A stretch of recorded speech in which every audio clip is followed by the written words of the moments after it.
Hello friends, welcome to Indian Temples channel.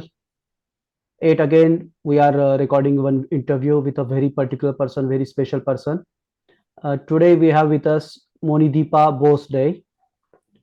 To firstly introduce Monidipa to you, she is born and brought up in Kolkata, but she had at different places, including Kolkata, Mumbai, Delhi, as well as many other places. She has been traveling quite a lot. She has a master's degree in life sciences and a bachelor in education. She has also done a few courses in photography and arts. She is a freelance research writer. She is an educational consultant. She also works with lesson plan developing and content creation as well as content review. One special thing to mention about her, she writes an article on history and heritage in multiple publications like Financial Express, for First Post, The Daily Guardian, Goti Doinik, that's an Assam-based daily newspaper, as well as Op India and Live History. And why I decided to invite her is because of this particular book that I recently came across. The book is called Himachal Temples and Bengal Connection.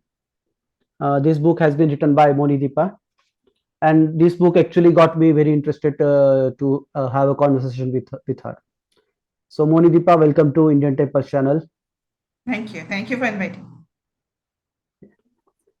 So, first thing I wanted to speak to Monidipa about that is the temples in Himachal Pradesh.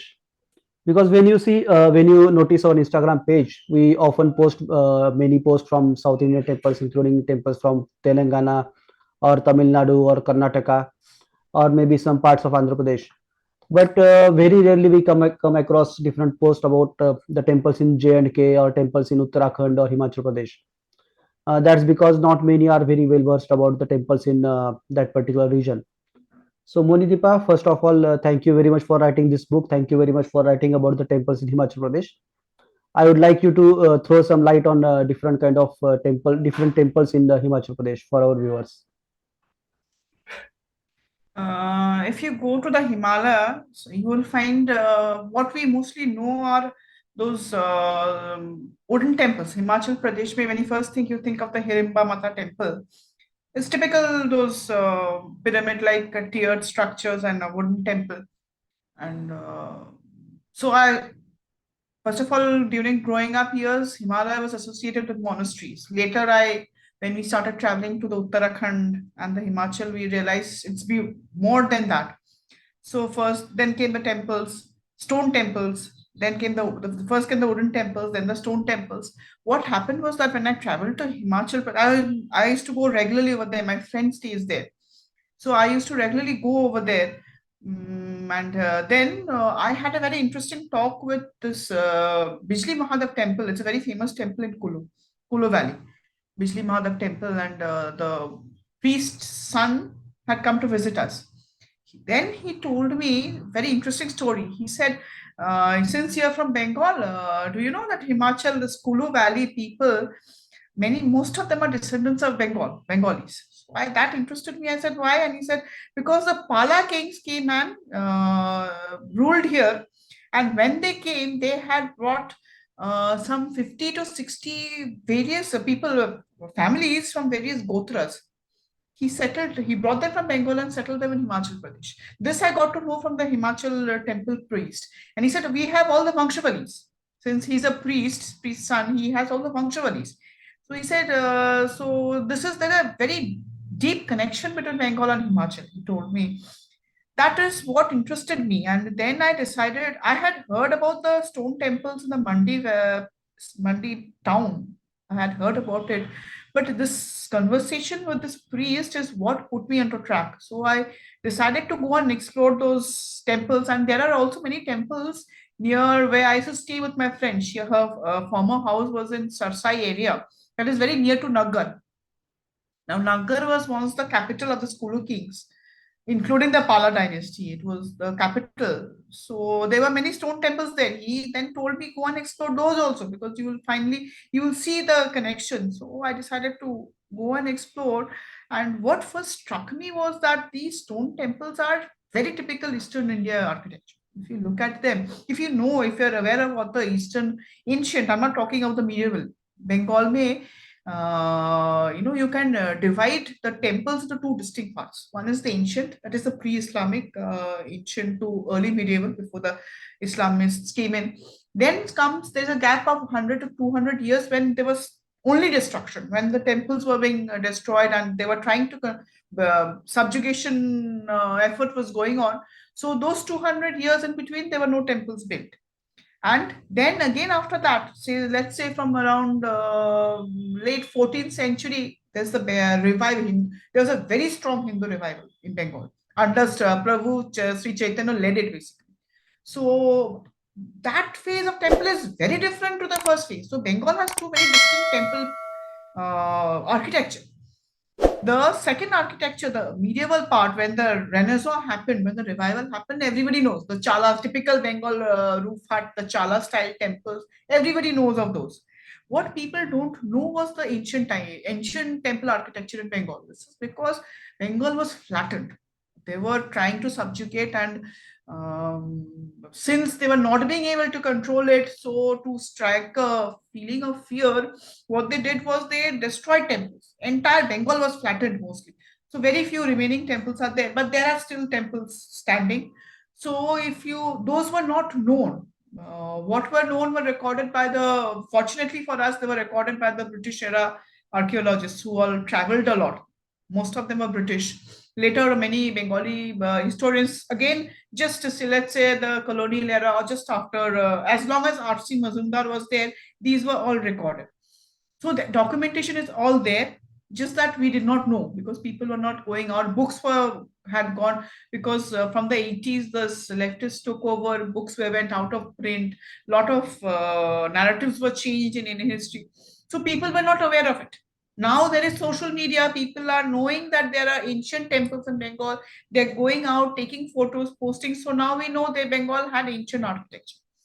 Bengal ancient architecture is very different from what people visualize Bengal as those Chala temples. Huh? It's very different. They have those, what we see in what people know more as the Odisha temples, those typical Rekha Deul temples, square sanctum, and those Rekha Deul tall Shikhara, is what was there in ancient Bengal also.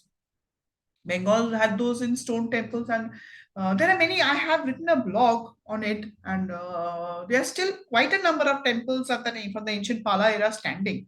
And if you see those, and then if you see the Himachal Pradesh temple, you will be very surprised how they are so similar. So that is what made me. Once you see those, then things start working in your mind, and said you must we must dig it. And especially after I was told by the priest that there's a connection. Descendants, we are descendants of Bengalis, so I thought I'll go and more and research on it. And then when I researched, it came out, it all started coming out, all the names of Pala kings. Mandi is still ruled by the Sena. The Sena dynasty is still there. They have no male heir now, so he has donated Mandi to Matlab. Mandi is now ruled by Lord Krishna. Lord Krishna is the ruler of Mandi. So, but the Sena king is still there. So the Sena dynasty is still there, and the Senas are also from Bengal. So, and they have the family tree, so everything is very well proven and all. So when I started digging, it was very interesting to see the connection and understand based on temple architecture that how they are similar, why they are similar. Books are there. One just needs to dig out. Now books are available on the internet. So I sat down, I studied all those things, all those old papers, all books, studied, compared architecture, and found the similarity. That's how the book came up. Okay, very, very interesting. You mentioned about various different temples in Himachal Pradesh, about their similarity to Bengal. I will be coming to that part a bit later. But before that, you also mentioned about the dynasties that ruled in Himachal Pradesh and how they had a Bengal connection, the Pala dynasties or the Sena dynasties. So Pala maybe dynasty, Sena dynasty, another dynasty went, Varman dynasty, it is not very well. I will later, maybe I'll trace it out. They went to this Kangra area. Varman yeah, dynasty is from Bangladesh. Bengal was West Bengal and Bangladesh combined together. They went from the yeah, Bangladesh area. It's very interesting. Bengal and Himachal connection is very interesting. yeah. So I would like you to throw some light on the fact that, I mean, during which dynasties most of those temples were built in Himachal Pradesh. when you mention about the ancient temples of Himachal. So I'll take up two separate. As in my book, what I have done is I've taken Kulu separately and Mandi separately, because Kulu was under the Pala dynasty and Mandi was under the Sena dynasty. They came later. First came the Kulu dynasty. Kulu dynasty, the first in Bengal. I'll come to Bengal a bit, because that is where the Palas came from. Palas were local Bengalis. They were, it is speculated, though R.C. Mazumdar is not very sure. He's saying it is speculation that the first one, they were Buddhist dynasty. Mixed. They were actually later they can mix. Many of them converted to Shaivism and all. But the first one was, according to R.C. Mazumdar, he might have been a Buddhist local leader. And at that time, after the Guptas finished off in Bengal, there was a lot of chaos and anarchy going on. After 100 years or something like that, with the local chieftains ruling over, and lot of chaos going on. So these locals, the local heads, those who were powerful there, they decided to choose someone who they thought would be a good king. And election, it was a very democratic process that happened. They voted, and they elected Gopal. He was the first Pala king. Gopala's father was a chieftain. He was not a king, but he was also a powerful, let's say, warlord or chieftain, something of that sort. And his son got elected, and he was made the first Pala king. So at this time, I'm talking about, say, mid 8th century. 750 onwards, that time, mid 8th century. At this time, at the end, when Gopala became the king, one of his cousins or brothers, that the exact relationship is not known, but from the Pala dynasty, one of them known as Bihanga Manipal, he was known as Bihang. This is Gopala, and one of his cousins or brothers, someone known as Bihanga Manipal, started moving, because he is not the king. King is Gopala. So he decides to explore and seek his fortune, basically. So this Palas, that dynasty loved traveling. They loved moving out and loved going to various places, because some of them also went to Southeast Asia. I'll come to that part. Bengal, this temple, Eastern India, the temple architecture that we see. Unfortunately, we have very little left in Bengal. That is very unfortunate, because this was the point where this Nagara architecture that we see nowadays had started. Central India and Eastern India and Bengal, especially the Bangladesh part. This is where this Nagara temple style came up, because before Nagara, the temples were very different. If you read our old scriptures, temples were not divided into. There is no Nagara, there is no Dravida, there is no Vesara mentioned anywhere before 11th century. Before that, they had beautiful names of temples. They had different names. If you read the book, you'll find they are given all the names. Gaja, one was another name. Kailasha was one of those names. Meru. So they had different names. They never referred to as, there was no regional variations as North Indian Nagara, South Indian Dravida, nothing, no regional. They were based on precise measurements was one factor. Our temples are if you want to have a good temple, you need to have precise measurements as per the scriptures. So some of them were built, named also according to that. Others had beautiful names, like as I said, Meru, shaped like an elephant, Gaja. Then Kailasha, we know Kailasha name is still there, like a mountain. So they had these names. From 11th century onwards, we first get the name of Nagara. That Nagara actually meant was township. As you know, name Nagara is still referred to as town. So Nagara came from the word town, means temple towns. So that is how the word Nagara came in. Those temple towns where everybody used to go, not besides your own house temple, they also started building these town temples where people used to come and gather together. So from that, how the architectural name Nagara got attached to North Indian temples. This style, it was not known as Nagara before 11th century, but it has started earlier. It is a post-Gupta phenomenon that had happened. Late Gupta to post, say, 6th, 7th century, said the moment Gupta was ending, this style came up, and it started simultaneously in central India, that is Madhya Pradesh, and in Bengal, predominantly in the Bangladesh area. At the same time, these two started. So Unfortunately, it started, Madhya Pradesh still has those temples, whatever. They are also broken, very badly broken from what I have seen. But there's still some are standing in Bengal, most are gone. To Bengal, you know how I studied when I was writing on Bengal temples, when I wrote articles, I blogged them. I had to take out pala sculptures. There, the deities are in front, and at the back side there are temple designs. So from there you study the temples. This is how the temples looked like. Then you open old manuscripts. Nepal, they have done us a very good favor. They had copied manuscripts in the 10th century. Means 10th century they are copying. It's copying means the manuscript is older. So they had, you know, this Nepal manuscript. If you see this now at the Cambridge University, unfortunately that is also gone. They had documented entire Bengal landscape through drawings, and from there you will find the how the temples look like.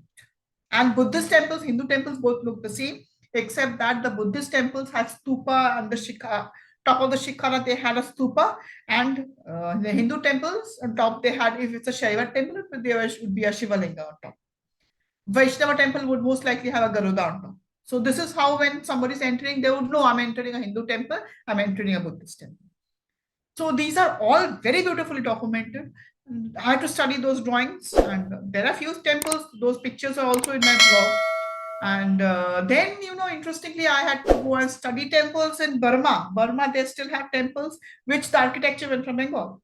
Because this Tamralipti port, it was very famous ancient port. From there, the traders used to travel, and after the traders settled there, they brought in the Brahmins, then followed this architects and all, went and settled in Southeast Asia.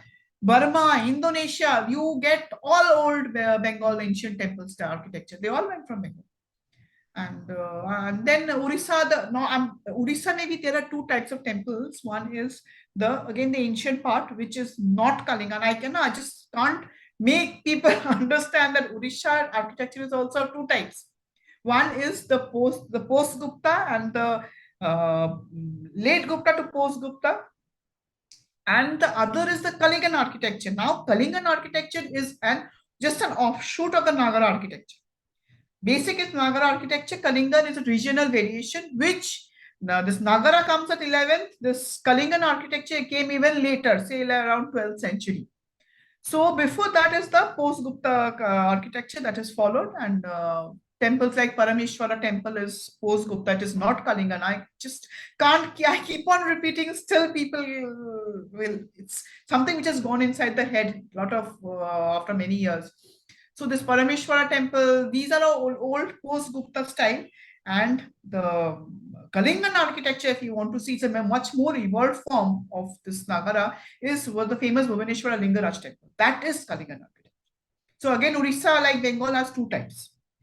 Odisha, the old temples, the Parameshwara temple is what is also seen in ancient Bengal.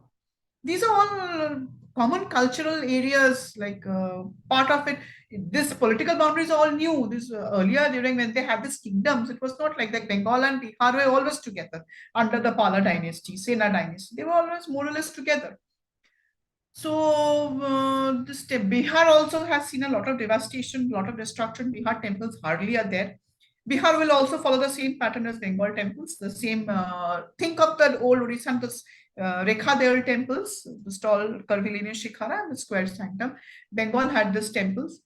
And interestingly, if you notice these temples, I'll send you the blog link. You just go and check the old Bengal temples.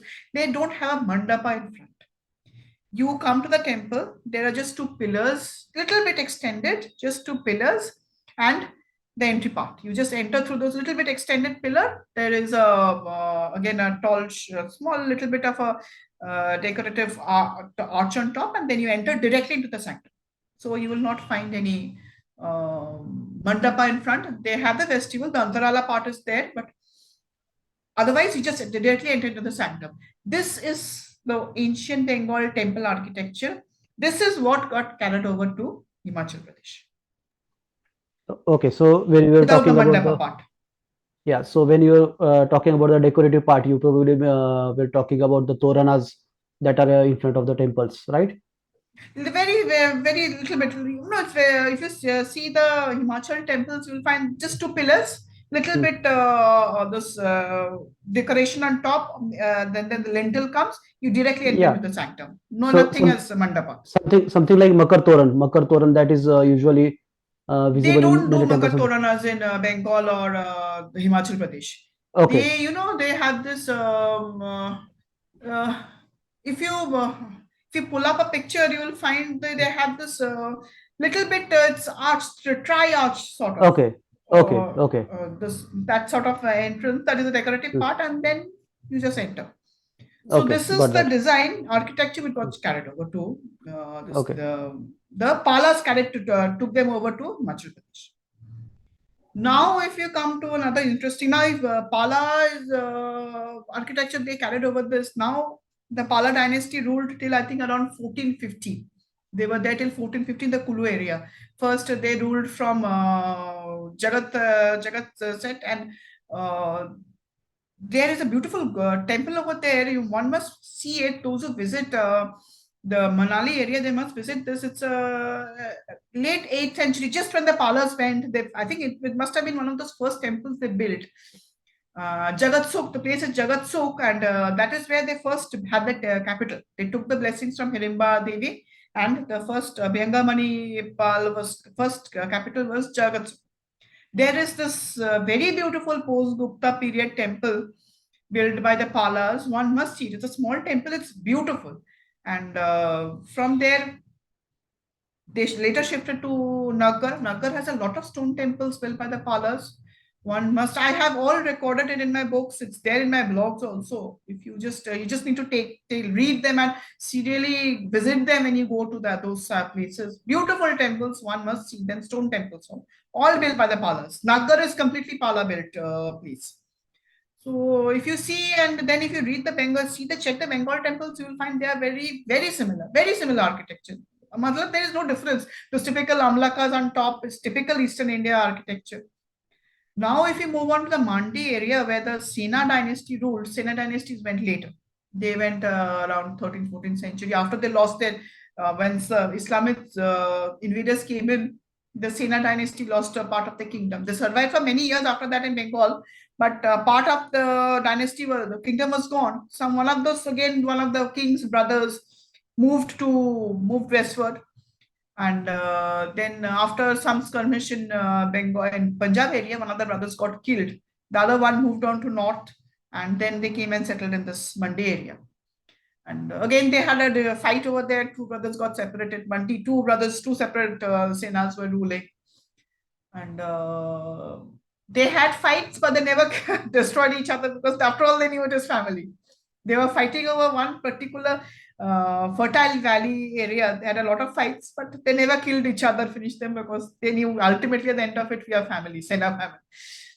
So they also built temples. It is later period. You can make out the difference. The Palace temples are very beautifully carved. Those old artists had a different level of carving. Sena dynasty, when you come, carvings are beautiful, but the expertise is missing. Slowly, you can see that the expertise is missing. Now, interestingly, Sena dynasty temples have mandapas in front. Huh? They have tall mandapas in front. I'll tell you why. Bengal mein Pala also they have one temple which has those mandapa in front. Why? Because before the Palas and this post-Gupta period temples came in without the mandapa, that style got adopted into the Bengal architecture. When they had excavated Bengal has a lot of mounds which never got. Bengal has been very neglected archaeology wise post independence because the governments were not interested. Left government has had zero interest in Hindu archaeology, and so it was all stopped. All excavations were stopped, and there were many mounds in Bengal which, if they had dug properly, would probably go up to prehistoric period. One of them is this Konamihire DP. DP means mound. They had, when they were excavating before the left government came in, they had found remains of a temple. Remains of a temple which had this, again, this Rekha Devul top of Shikhara and the square sanctum, and they had a tall mandapa in front. So originally, Bengal temples had none exist now. None of them exist now. All are gone. This tall mandapa, you think of Kedarnath temple, the Shikhara in front, the square sanctum, and the tall long mandapa in front. Why Uttarakhand has that sort of architecture? Again, one of the Palas went over there. It's there in an inscription. So Palas not only went to Himachal Pradesh, they also went to Uttarakhand. So this Uttarakhand temples are also very similar to the Bengal temples. You think of Kedarnath temple, that long mandapa in front is similar to what you find in Odisha and Bengal. So the Senas built that architecture. Senas did not take the Palat style with no mandapa. Sena took this temple architecture which had the long mandapa in front. So if you visit the Mandi town, there are beautiful temples. Must visit Trilokinath temple.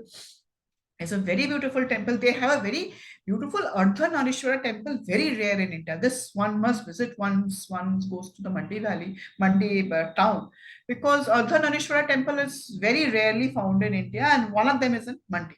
And it's beautiful, half Parvati, half Shiva. It's beautiful. The temple wall carving is so beautiful, I can't describe. You need to visit it and see. I have documented as much as possible. It's there in a blog. It's there in the book also. It's a book method. It's in black and white. So you need to go and see it. That beautiful carvings over there. So Mandi Temple, Sena dynasty. Kulu Valley is Pala dynasty. And you will understand the differences also, very distinct differences. As I told you, one has mandapa, one doesn't have mandapa. And Pala temples are far more intricate carvings, very, very beautiful. You can make out very beautiful carving. It is the same in Bengal also. Pala carvings are far more finer than the Sena carvings. Same thing in Bengal. If when we see the murtis, when we compare both the murtis, we will know which the finer one is Pala and the lesser finer workmanship is Sena. Same in Himachal Pradesh. So these two dynasties ruled, and they ruled. Papalas ruled from say late 8th to 1450, quite a long time. Then came the Singh dynasty, and Palas got merged with the Singh basically. Intermarriage karke and all they got merged, but it ended in 1450 CE. Sena is from 13th, 14th century, still they're there. So these are long ruling dynasties, and both the dynasties are taken Bengalis and settled them there. So as the priest's son told me, we are all descendants of Bengali. They're all related to us. Thank you for that information, Monidipa. You really provided a great information about various dynasties that ruled the area of Himachal Pradesh. You know, when we talk about temples in Himachal Pradesh, most of us know only a couple of temples only we know. Like when we visit Kullu, we know about Hidimba Temple or the Jwalamukhi Temple that's located in Kangra. These are couple of temples that are very famous. But I would like to know from you about other temples that one must visit whenever we are visiting Himachal Pradesh. To see temples, you will have to visit the two places. One is the Mandi. Mandi town is full of the Sena period temples, and you need to visit Nagar. Nagar has a lot of temples. There's a beautiful Tripura Sundari temple, which is a later period, built of typical Himalayan architecture, tiered pyramid in wood. But there are still sculptures which show that there were stone temples at the Pala. That is a Palaville temple. There was a stone temple over there, and the remnants are still there. And another, I'll read out the temple names. Wait. One has to go to visit these temples.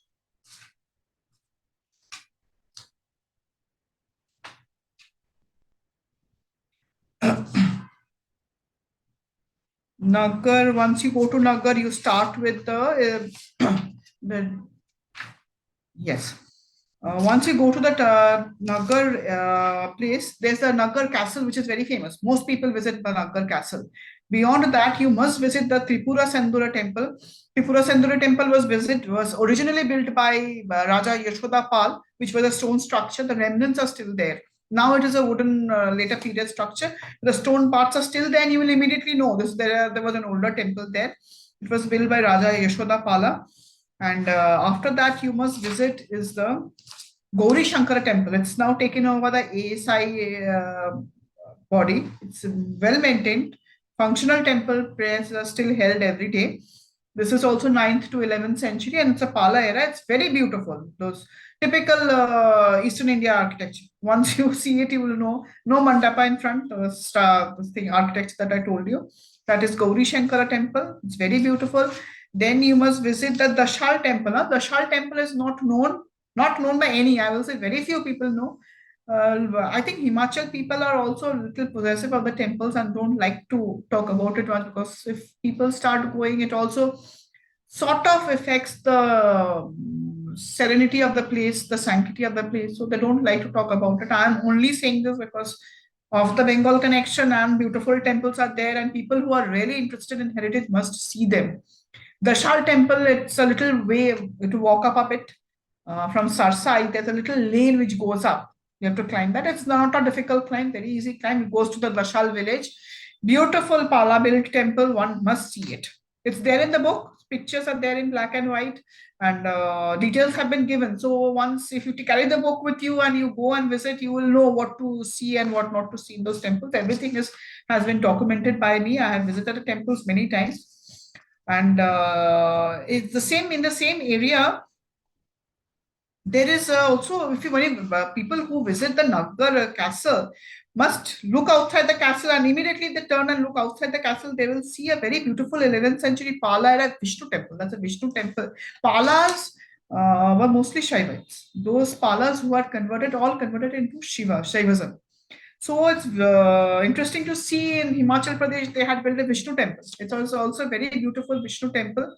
And the Vishnu Murti is Ashtadhatu Murti. So one must see this. The temples are closed during the afternoon, but morning and evening it's open, and one must go and see them. One can enter the sanctum, nobody stops you. Just don't be a nuisance. Go visit, have that sanctity in your mind when you visit these temples.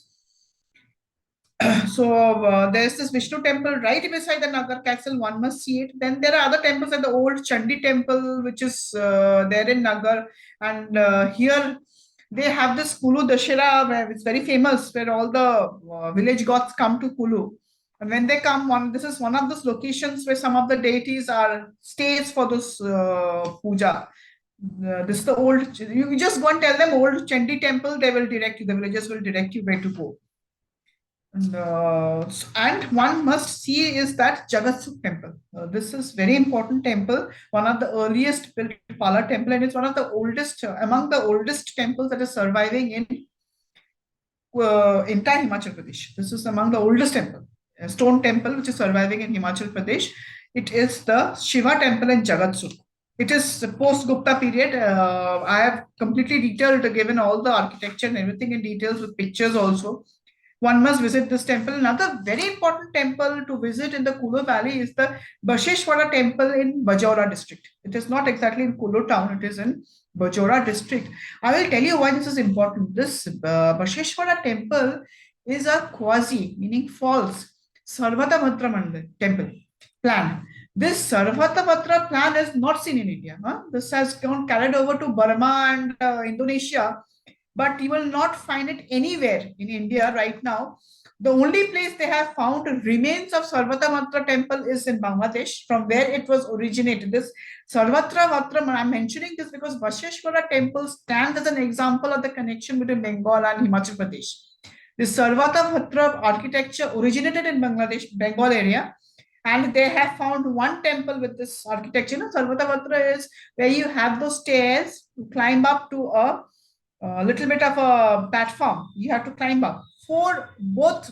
These temples have 4 doors, all open. Now you will find this type of temple, but they don't follow the actual architecture. Follow the scriptures. In the scriptures, you rise up the stairs, quite a bit of stairs you rise up. There's a platform. All 4 sides are open, and there will be doors leading to the Garbhagriha. This is the basic Sarvatabhadra plan. There are other structures which I'm not going to. It's all described in my book. I'm not going. It's very complicated, so I'm not going into it. The basic structure is there will be stairs. You will rise up, platform, square, and the temple have 4 doors. Generally, temples have doors facing only the eastward. Sarvatabhadra temples are the only temples that are open on 4 sides. And these would mostly be the Shiva temples, where you have this Chaturmukha Linga there, and you can see the 4 faces from 4 sides. This temple is unique to Bengal. There is one remnant found in Bihar. And this temple architecture got carried over to Basheshwara. Only single temple in Himachal Pradesh. There are 1 or 2 more in Kashmir, again carried by the Sena. Again, the Senas also went to Kashmir. That is a different topic altogether. But in Himachal Pradesh, this is the only temple which stands as and it's a very beautiful temple. Nobody has touched it. So you must visit this temple. This is the example of the connection between Bengal and Himachal Pradesh, this In Baseshwara fact, temple. Baseshwara temple is unique because this, I'll just finish it off. What the yeah. Sarvadavatra plan has 4 entries. Baseshwara temple is very interesting because they have the 4 doors, but the 3 doors are sealed. Only entrance is to eastern part. This is one thing, one temple I will recommend to everyone. You must go and see it. This is what Bengal Mhm. architecture was once. In fact, there is one similar temple in Rajasthan as well, if I'm correct. Close to Udaipur, there is a temple of Eklingji. It's again a Shiva Okay. temple, and it has a Chaturmukh Shivling. So there are four faces Hmm. carved on the Shivlinga, and the Hmm. temple has 4 entries. The Garbhagriha has 4 entries from all 4 different sides.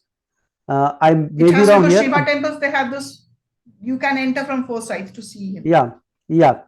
So there may be some influence. I don't know. I don't exactly know about that part. Palas went to the Rajasthan. One of the Rajputs from Rajasthan had sent me. You know, when my book came out, Himachal Pradesh Rajputs had created a lot of problems. They wanted to go on a dharana saying, "This is all lies. No Bengal kings came. We Rajputs ruled." You know who helped me at the time? The Rajasthan Rajputs helped me. They sent me an inscription and the temple name, saying that, see, the Palas had come to Rajasthan. It's recorded. They had moved westwards. They had moved northwards. We have recorded it, and we are sending you as proof. So a lot of interesting things happened at that time when my book came out.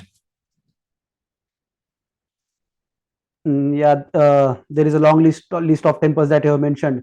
One must have Yes. definitely. You just, when you go to Himachal Pradesh, carry this book with you. Everything is, if you want to see the Bengal Himachal connection, carry this book. All the temples are mentioned, the Kulu area and Mandi Valley, and you will have a very good time because those temples are beautiful, very exquisite temples. Definitely, that would be a really good suggestion to carry this book with you. For the viewers, I'm sharing this photo of that book once again. It's Himachal Temples and Bengal Connection. I will be sharing the link to purchase this book. I will be sharing that in the description. Uh, so there was another question that I wanted to ask. As you mentioned, the ancient Himachal temples had this very beautiful stone architecture or stone sculptures with them. But when we visit many of the temples today, we see mostly the wooden architecture with the pagoda style or the dome style temples. So, what exactly caused this change from stone to wood? What was the reason behind it, according to you? Because see, Palas built were found. Palas were rabbit temple builders, and they were used to stone temples in Bihar, Bengal area. They built with bricks and stone. So they basically carried over that structure over there also. But when the dynasty ended, when the Singh dynasty came in, if you go visit the Mandi area, the Senas are still there. They're still all the temples are in stone. But when you visit the Kulu, because the Palas finished over and the Singh dynasty came in, then they shifted to timber. Timber is very easily available there. It is much more easier to build a temple out of wood than stone because those stones are not easy to carry or acquire. So most easy thing is wood. That's what has happened in Himachal after that. Wooden temples all came up. It's easier. Wood is there, cutler wood, build a temple. That's So, how the wooden. So all when the Pala temples got destroyed because of old age, weathered out, they got destroyed, broken down. They built wooden temples on that same place. This Bijli Nath, Bijli Mahadev is an example of that. okay, so it was mostly about the convenience of building the temples rather Whatever than. is available. Temple construction is whatever is available. Okay, very interesting. I personally haven't visited any of the Himachal temples so far. I haven't been to that particular part. I have been to Bengal. I have visited the Indian Museum in Kolkata that has a lot of sculptures from Pala dynasty or even Sen dynasty. That I have visited, but yes, definitely I will have to make a point to visit Himachal Pradesh very soon. Oh, you will And love the temples there. yeah, and talking about visiting Himachal temples, I'm sure many of our viewers also would be interested to visit the part after seeing this video, after going through the podcast, maybe. So, I wanted to know from you if you would like to give some tips to those who are visiting the Himachal Pradesh area, those who are going to that region for the first time. Are there any tips that you would like to give? For the travelers, I will say that take some time to visit.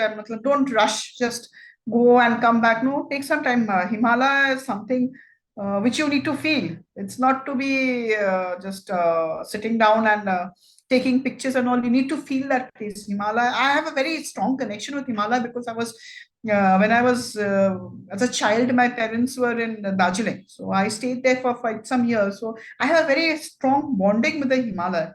And when I go to Himalaya, the first 1 or 2 days, I just sit there quietly, just feel the place. That is how I enjoy the place. It's very sacred. My visits to Himalaya it's like visiting a temple. It's very sacred to me. Every year I will go and it's like I'm coming to Mahadev ka temple, Mahadev ka ghar. It's very sacred to me. And one thing I must tell the tourists: do whatever, enjoy yourself, visit temples, don't destroy the sanctity, don't litter around. Whatever you carry, bring it back. Don't spoil the place by throwing plastics and all. And one important thing is be aware of your medical issues. So before visiting, always consult a doctor, because I know of people having getting breathing problems and all when they go to the high passes. Visit a doctor, take medicines, everything you can do, just take precautions and do it. Carry woolens all the time. You're going in summer, I don't need woolens. Nahi karna. But Himalaya is a very treacherous weather changes. Huh? One rain and it becomes very cold. So always carry woolens, carry water bottles, but don't dirty the place. Come back as when you enter, you see it's a clean place, keep it that way. This is only my request to everybody who goes to the Himalayas. Okay. Uh, definitely will keep that in mind. And when you talked about the temple architecture, I would also like to bring up the topic of iconography, because many of us Oh, are more interested they are very into, interconnected. yeah, they are very interconnected, and many of us are more interested into seeing those sculptures or the idols rather than the outer walls and temple architecture. So I if will we tell were, you one thing.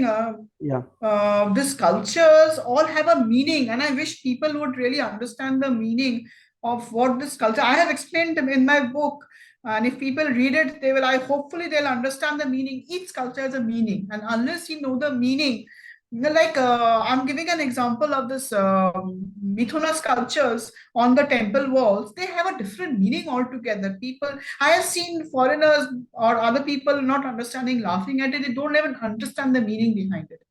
It has a very beautiful meaning of it is signifying the pleasure of moksha, when you unite with God, when you become one with God, when you attain the ultimate knowledge and you merge with God. That pleasure in Hinduism, basic aim is moksha. Our basic religion says you have to achieve moksha through various lives and deaths, so no attachment, you just go on living, and ultimately you merge with God. That when you ultimately unite with your divine God, that pleasure, what you get, has been shown as Mithuna sculptures. This is the basic meaning behind. How many will understand this philosophical meaning? So, unless you understand this philosophical meanings, you will not understand the concept of a Hindu temple, which I have tried explaining in my book. I don't know. I hope people understand the meaning. It's a difficult meaning, but one needs to know the basic roots of Hinduism, what a temple is. Why do you see the sculptures? Not for a pleasure, not they are all associated with the term moksha. Everything in Hinduism is moksha. So you need to understand all these things. Then only you will understand how beautiful a religion is. yeah, and talking about the sculptures, which temple would you suggest for those who are interested in only identifying the sculptures or visiting those places with beautiful sculptures? So, which temples or For which the region of Himachal Pradesh? sculptures, you have to visit the Madhya Pradesh temples, Odisha temples, Rajasthan temples. Those are beautiful sculptures. No, Madhya Pradesh temples, I have been. I was asking about the temples in Himachal specifically. Himachal Pradesh temples, all these temples have sculptures. All of them have sculptures. If you visit the Nagar temples, the Gauri Shankar temple, the Dashal temples, they all have sculptures. All the entire temple walls are carved. You have to visit and see them. Go around, see them first. Study the sculptures meaning. What does Kirti Mukha mean? Why there are two Ganga Jamuna in front of that entry of the sanctum? Once you understand the meaning, you will understand the meaning of the sculptures also. All of them have sculptures. This Mandi temples, all of them have sculptures. You just go and visit those temples that I've listed, carry the book, the sculptures are explained, so you will know the meaning of the sculptures. All of them have sculptures, beautiful sculptures. But if I Okay, was talking of those states because those states have, those are later period temples and they have exquisite body figures, full figure carvings, which are very beautiful.